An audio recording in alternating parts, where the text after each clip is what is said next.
It was the night of the annual Fall Festival in the small town of Meadowbrook.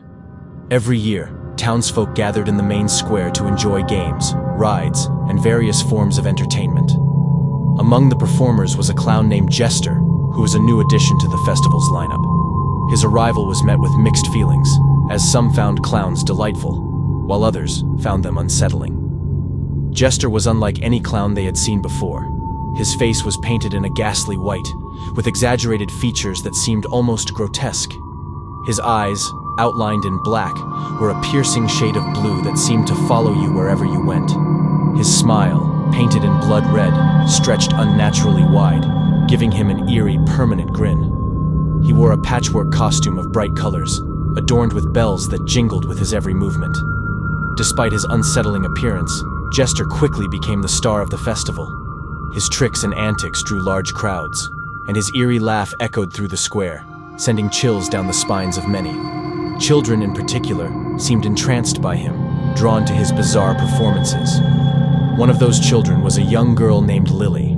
She was captivated by Jester and followed him from performance to performance, giggling at his antics. Her parents, however, were less enthusiastic and kept a wary eye on the clown. As the night wore on, the crowd began to thin, and the festival wound down. Lily's parents decided it was time to go home. "Come on, Lily," her mother called. "It's getting late." Lily pouted, not wanting to leave. "Just a few more minutes, please. I want to see one more trick." Her father sighed, glancing around the now nearly empty square. "All right, but just one more, then we're leaving." Lily ran off toward Jester, who was performing a juggling act near the edge of the square. Her parents followed, keeping a close watch. As Lily approached, Jester's eyes locked onto her, and his smile seemed to grow even wider. "Ah, my little friend," Jester said in a voice that was both cheerful and sinister. "Would you like to see a special trick?" Lily nodded eagerly, her eyes wide with excitement. Jester reached into his colorful bag and pulled out a large, old-fashioned jack-in-the-box. He placed it on the ground and began to turn the crank. The familiar tune of "Pop Goes the Weasel" filled the air, growing louder and more distorted with each turn. Lily watched, mesmerized.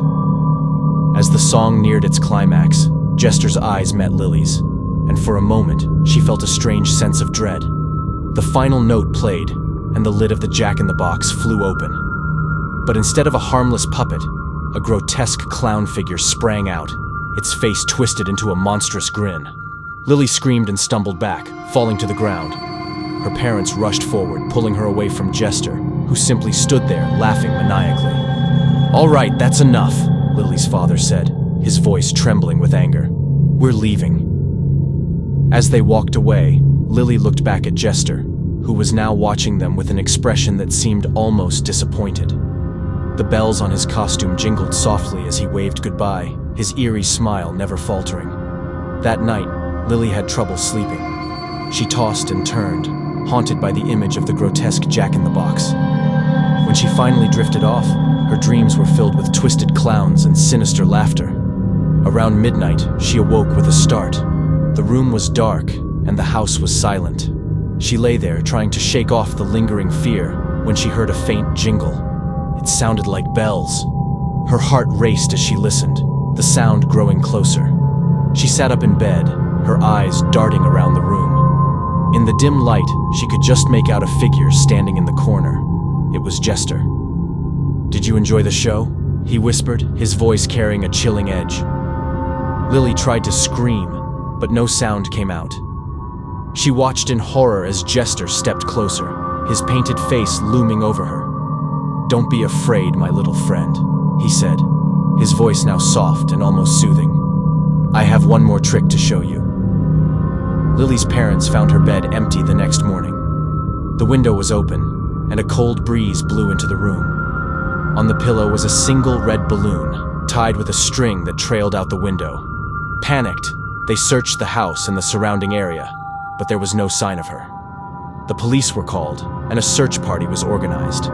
As they scoured the town, rumors spread about the strange clown who had performed at the festival.